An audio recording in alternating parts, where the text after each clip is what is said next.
जय भीम, जय संविधान. मी Datta Shrirangay Samudre, DHG life care foundation संस्थापक. काल 14 एप्रिल महामानव भारतरत्न डॉक्टर बाबासाहेब आंबेडकर यांची जयंती होती. जयंतीत माननीय केंद्रीय मंत्री कपिल पाटील साहेबांनी सांगितलं की लोक चुकीची भूमिका सांगतात की आम्ही संविधान बदलणार आहे. आम्हाला माहित आहे की संविधानाचा बेसिक स्ट्रक्चर कोणाचा बापही बदलू शकत नाही, पण संविधानात पोटकलम लावून बदलण्याची भूमिका ही स्पष्ट आहे त्यांची. संविधानाच्या भाषेत सांगायचं झालं तर त्याच्यात उल्लेख असतो केंद्र सरकार, राज्य सरकार, महाराष्ट्र सरकार. पण यांच्या भाषेत उल्लेख झाला तर मोदी सरकार, शिंदे सरकार ही बदलण्याची भाषा नाही का? त्यांनी तिथं सांगितलं की हिंदू मिलची जागा नरेंद्र मोदी साहेबांनी बाबासाहेब आंबेडकर स्मारकासाठी दिली. माननीय आनंदराज साहेबांनी अगर हिंदू मिलच्या जागेवर आंबेडकरांची प्रतिमा मांडण्याचा प्रयत्न केला नसता तर तुम्ही आम्हाला विचारलं पण नसता. विकासाच्या नावाखाली 2 महिने झालं नारळ फोडून पूर्ण रस्त्यावर खड्डे करून ठेवले. जिथं सत्संग असतील, जिथं गणपती उत्सव असेल, जिथं नवरात्र उत्सव असेल, त्या दिवशी रस्ते रोड एकदम चकाचक केले जातात. महामानव भारतरत्न डॉक्टर बाबासाहेब आंबेडकरांची जयंती असताना सुद्धा रस्त्यावर खड्डे आहेत.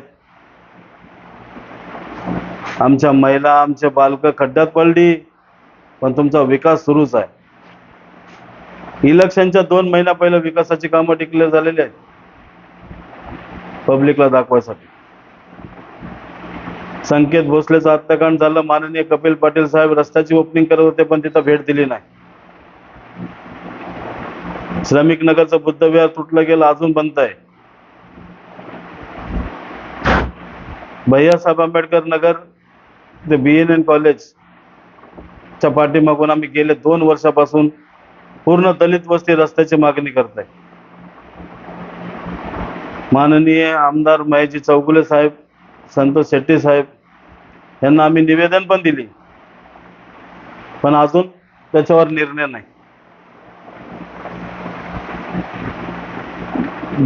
आजच्या तारखेत देशाला 75 वर्ष पूर्ण होऊन सुद्धा आम्ही नागरिक सुविधापासून वंचित आहेत.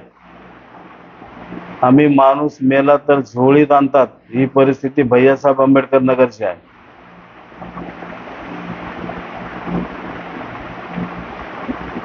BNN कॉलेजला समर्थन देण्यासाठी भारतीय जनता पार्टी अध्यक्ष हर्षल पाटील साहेबांनी त्यांच्या फेवरमध्ये केस भांडली. आमच्या पेंडिंग आहे मसला. आम्ही दलित समाजाचे लोक मान आहेत, हार मानणं आमच्या रक्तात नाही.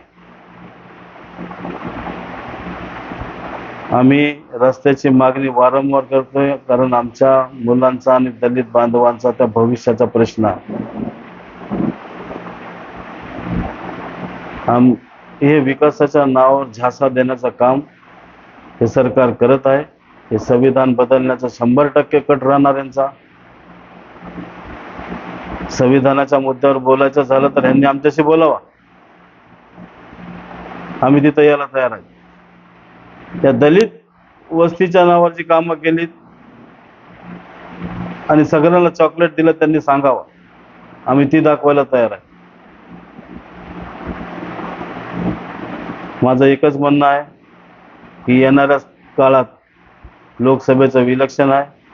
सर्व दलित बांधवांना ही नम्र विनंती आहे की बाबासाहेबांचं रक्त, बाबासाहेबांनी केलेला त्याग, बाबासाहेबांनी आपल्यासाठी केलेली मरमर, आपल्यासाठी आपल्याला गटारातून काढलेलं हे जीवनदान हे लक्षात ठेवून त्यांच्या रक्ताला, त्यांच्या नावाला, त्या संविधानाला वाचवण्याची गरज आहे. म्हणून कोणत्याही सरकारला मत द्या, पण BJP सरकारला मत देऊ नका. बीजेपी सरकार 100% संविधान बदलणार, पोटकलम लावून तुम्हाला हैराण करणार, तुमचं आरक्षण काढणार, शाळेपासून शिक्षणाचा वंचित ठेवणार.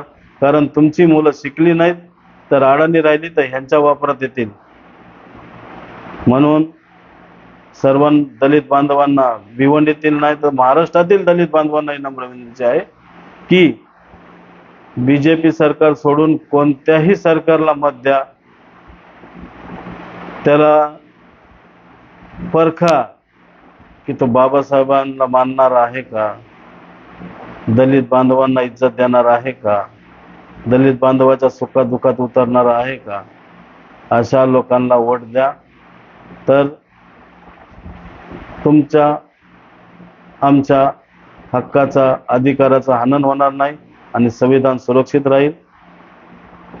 म्हणून बीजेपी सरकार सोडून कोणत्याही सरकारला मत दिलं आणि ते उमेदवार परखून मत द्या.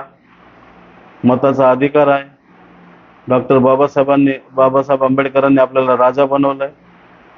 5 वर्षातून एकदा हे तुमच्या दारात येतात, तुम्हाला विनवणी करतात आणि 5 वर्षानंतर हे गायब होतात. ही जादू आहे.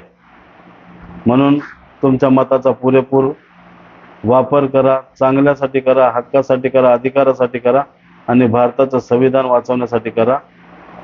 आपलं वोट योग्य उमेदवार निवडून त्याला मत द्या. जय भीम, जय संविधान.